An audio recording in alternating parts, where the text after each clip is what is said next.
नमस्कार, आप देख रहे हैं न्यूज नेशन और मैं हूं आपके साथ चिराग सुखीजा। मेरे साथ अखिल गुप्ता मौजूद हैं। भारत बनाम इंग्लैंड पहला टेस्ट मैच यानी कि हैदराबाद टेस्ट मैच 25 जनवरी को शुरू होने जा रहा है। ये सीरीज टफ होने वाली है और अभी अभी कुछ देर पहले कप्तान रोहित शर्मा की प्रेस कॉन्फ्रेंस हुई। उस प्रेस कॉन्फ्रेंस से काफी सारे जवाब हमें मिले हैं। रोहित शर्मा से काफी सारे सवाल पूछे गए थे, प्लेइंग 11 को लेकर सवाल पूछे गए थे, बेसबॉल को लेकर सवाल पूछे गए थे, कंडीशंस और पिच को लेकर भी सवाल पूछे गए थे। तो एक एक करके आपको बताते हैं इस पूरी प्रेस कॉन्फ्रेंस का क्या समीकरण बैठता है, क्या कुछ कहा है कप्तान रोहित शर्मा ने। अखिल, सबसे पहले तो यही पूछा गया था कि इंग्लैंड के खिलाफ जिस तरीके से रिकॉर्ड रहा है पिछले कुछ समय में, हमने काफी अच्छा प्रदर्शन किया, लेकिन इस बार ये सीरीज को लेकर आपका क्या मानना है। तो सिंपल सा जवाब यही आया था कि कंडीशंस तो टफ रहने वाली है। जो typical Rohit Sharma style press conference होती है वैसे ही प्रेस कॉन्फ्रेंस ये वाली भी थी और यही कहा था कि 5 टेस्ट मैचेस हैं, 5 टेस्ट मैचेस की सीरीज बहुत कम देखने को मिलती है। एक लंबा टूर होने वाला है इंग्लैंड का। कंडीशंस चैलेंजिंग जरूर रहने वाली है लेकिन हम तैयार हैं। कंडीशन चैलेंजिंग क्यों होने वाली है मुझे ये समझ नहीं आ रहा, क्योंकि आप इंग्लैंड का टूर नहीं कर रहे हो, इंग्लैंड भारत का टूर कर रहा है, तो चैलेंजिंग कंडीशन तो इंग्लैंड के लिए होनी चाहिए। बात अगर इंग्लैंड की करें तो रोहित शर्मा ने एक बात बड़ी सही कही कि आखिरी बार इंग्लैंड ने हमें हराया था 2012-13 के बाद से इंडिया अपने घर में एक भी टेस्ट सीरीज नहीं हारा है। तब हारा था, तब विराट को महेंद्र सिंह धोनी टीम के कप्तान थे और एलिस्टर कुक इंग्लैंड के कैप्टन थे। भारत ने पहला मैच जीता था, उसके बाद इंडियन टीम लगातार 2 मैच हारी थी। दोनों मैच इंग्लैंड ने 7 विकेट से हराए थे। उसके बाद नागपुर टेस्ट ड्रॉ हुआ था, 2-1 से इंडिया सीरीज हारा था। लेकिन उसके बाद से और उसके बाद से मतलब लगभग 10 साल हो चुके हैं सीरीज को, काफी ज्यादा बदलाव हो चुका है। और इंग्लैंड की जो वो टीम थी ना, बड़ी स्ट्रॉन्ग टीम थी। उनके पास स्पिनर्स कमाल के थे, ग्रेम स्वेन थे, मॉन्टी पैनेसर थे, उसके अलावा एलिस्टर कुक जैसा कैप्टन था, केविन पीटरसन थे जिन्होंने बड़ी अच्छी बल्लेबाजी की थी, इयान बेल थे।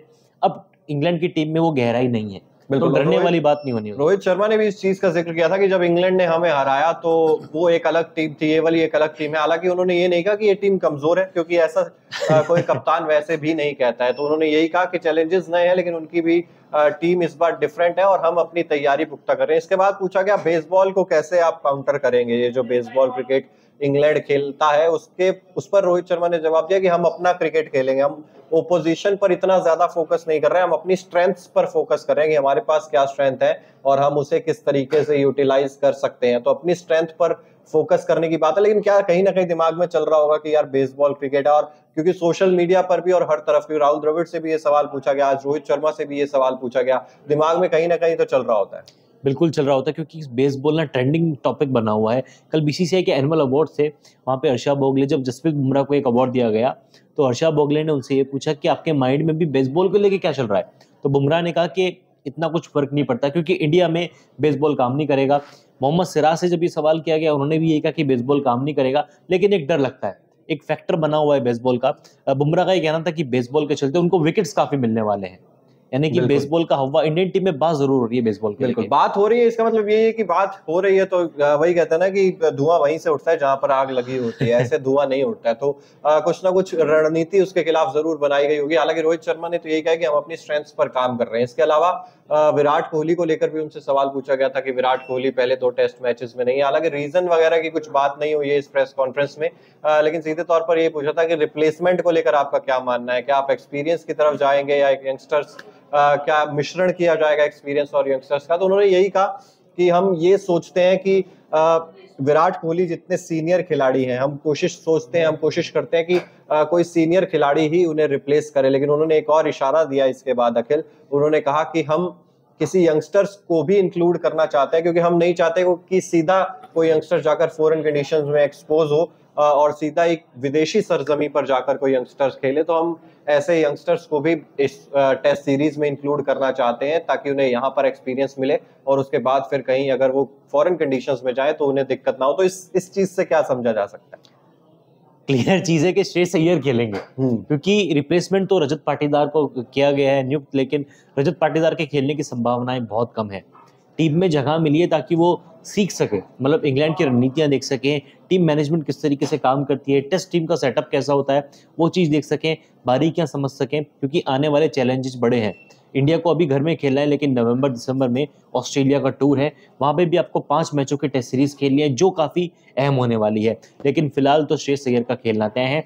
एक बात तय है कि विराट कोहली की कमी इस टीम को डेफिनेटली खलेगी। बिल्कुल डेफिनेटली खलेगी, और रोहित शर्मा भी कहीं ना कहीं उस चीज को मानते थे, क्योंकि उन्होंने कहा कि विराट कोहली की जगह भरना किसी को, वो चीज तो देखिए पॉसिबल नहीं होती है, और ये चीज तो सभी लोग जानते हैं। इसके अलावा एक इंटरेस्टिंग चीज थी शोएब बशीर को लेकर, जिनका कुछ वीजा का इशू था और वो वापस चले गए, अब फ्लाई करके वापस चले गए हैं, और उन्होंने यही कहा कि भाई मैं वीजा ऑफिस में अगर बैठता तो मैं आपको इस चीज पर ज्यादा जानकारी दे सकता था कि क्या इशू है, इसको किस तरीके से सॉल्व किया जा सकता है, लेकिन उन्होंने यही कहा कि इस मैटर पर ज्यादा नहीं बोलूंगा क्योंकि मैं वीजा ऑफिस में नहीं बैठता हूँ। वो तो टिपिकल रोहित शर्मा वाली बात होगी, क्योंकि और उन्होंने बोला भी कुछ ऐसे होगा कि मैं वीजा ऑफिस में थोड़ा बैठता हूँ, मतलब कुछ इसी टोन में बोला होगा, क्योंकि बिल्कुल रोहित शर्मा जिस अंदाज जो रहता है रोहित शर्मा का, वो कुछ इसी तरीके का ही रहता है, मस्त मौला अंदाज है। इसीलिए रोहित शर्मा अपनी कप्तानी और बल्लेबाजी के अलावा प्रेस कॉन्फ्रेंस के लिए भी जाने जाते हैं, बल्कि इंडियन मीडिया तो चाहता है कि वो प्रेस कॉन्फ्रेंस में आए ताकि कुछ अलग सा व्यवहार देखने को मिले, एक अलग नेचर देखने को मिले,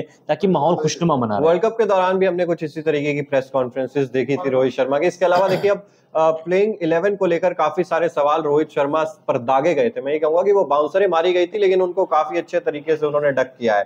पहला सवाल तो यही था कि भाई अगर KL Rahul as a specialist batter खेलने वाले हैं तो फिर ध्रुव जुरेल या फिर केएस भरत, दोनों में से किसे चुनना होगा। तो उन्होंने बड़ा मतलब कहते ना कि सोच समझ के सटीक सा एक वो जवाब दिया कि भाई दोनों ही अच्छा कर रहे हैं, यंगस्टर्स को मौका मिल रहा है, वो डोमेस्टिक क्रिकेट में अच्छा कर रहे हैं। ध्रुव जुरेल की बात उन्होंने की। इसके अलावा केएस भरत ने उन्होंने कहा कि बहुत अच्छा किया है पिछले कुछ समय प्रदर्शन। तो कुछ ज्यादा खास क्लियरिटी उन्होंने दी नहीं है। अब वही है ना, ध्रुव जुरेल को टीम में क्यों शामिल किया है, क्योंकि वो इंडियन कंडीशंस में स्पिन के खिलाफ अच्छी विकेट कीपिंग करते हैं।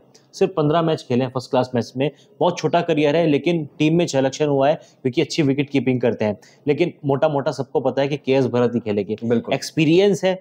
इंडियन कंडीशंस में उनको रिद्धिमान शाह के बाद दूसरा सबसे बेस्ट विकेट कीपर आंका जाता है।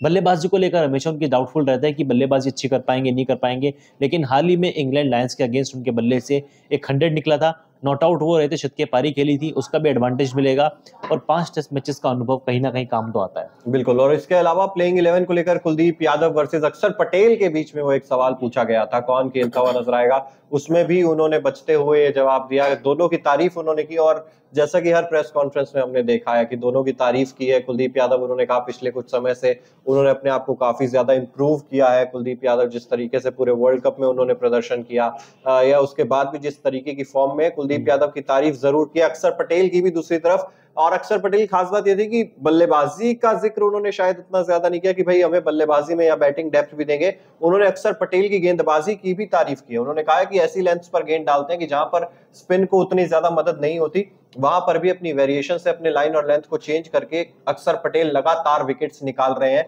उस चीज की रोहित शर्मा ने तारीफ किया। और नहीं, मुझे लगता भी अगर अक्षर पटेल खेलेंगे, जडेजा अश्विन तो खेलेंगे ही, लेकिन तीसरा स्पिनर कुलदीप को शायद बाहर बैठना पड़ेगा, क्योंकि बॉर्डर गावस्कर ट्रॉफी में भी कुलदीप टीम में थे, चारों मैचेस में टीम में थे, लेकिन प्लेइंग 11 में खेलने का चांस नहीं मिला। जबकि उससे पहले बांग्लादेश जब गए थे, आखिरी मैच में उन्होंने बल्लेबाजी पे अच्छा परफॉर्म किया था, विकेट्स भी लिए थे और प्लेयर ऑफ द मैच बने थे। उसके बाद भी उनकी प्लेइंग 11 में जगह नहीं बनी। अक्षर पटेल के पास प्लस पॉइंट ये है कि वो अच्छी बल्लेबाजी भी कर लेते हैं। रेड बॉल के साथ अक्षर पटेल के आंकड़े जबरदस्त हैं, उन्होंने अच्छा परफॉर्मेंस किया है। 20 और 21 की इंग्लैंड सीरीज में उन्होंने तकरीबन 21 या 22 विकेट लेते, डेब्यू सीरीज थी उनकी, अच्छा परफॉर्मेंस था। और जो प्लस पॉइंट है उनके साथ वो ये कि बल्लेबाजी करते हैं। और इंडियन टीम में हमेशा बात होती है कि आपके पास डेप्थ में बल्लेबाज है या नहीं है, क्योंकि हमेशा शार्दुल ठाकुर को लेके आप चर्चा करते हैं कि शार्दुल ठाकुर को क्यों खिलाया जा रहा है, कि वो अच्छी बल्लेबाजी करते हैं, और अक्षर पटेल के साथ भी आपको 9वें नंबर तक बल्लेबाज मिल रहा है। बिल्कुल। तो यही सब मेन चीजें थी जो रोहित शर्मा की प्रेस कॉन्फ्रेंस में हमें देखने को सुनने को मिली है। ज्यादा क्लियरिटी प्लेइंग 11 को लेकर अभी भी नहीं है, लेकिन आप आकलन लगा सकते हैं कि किस तरीके की प्लेइंग 11 हो सकती है। रोहित शर्मा ने इन तमाम चीजों पर जवाब दिए हैं, चैलेंज के लिए तैयार है, लंबा टूर होने वाला है। सम अप करने के लिए अगर हम बताएं इस प्रेस कॉन्फ्रेंस में क्या क्या हुआ, तो यही सब चैलेंज है। बेसबॉल क्रिकेट के बारे में नहीं सोच रहे हैं, ओपोजिशन के बारे में ज्यादा नहीं सोच रहे हैं, हम अपनी स्ट्रेंथ्स पर, अपने ताकत पर भरोसा जता रहे हैं। तो यही सब रोहित शर्मा ने अपनी प्रेस कॉन्फ्रेंस में कहा है। फिलहाल आपको क्या लगता है इस प्रेस कॉन्फ्रेंस सुनने के बाद, क्या कॉन्फिडेंट लग रही है टीम इंडिया?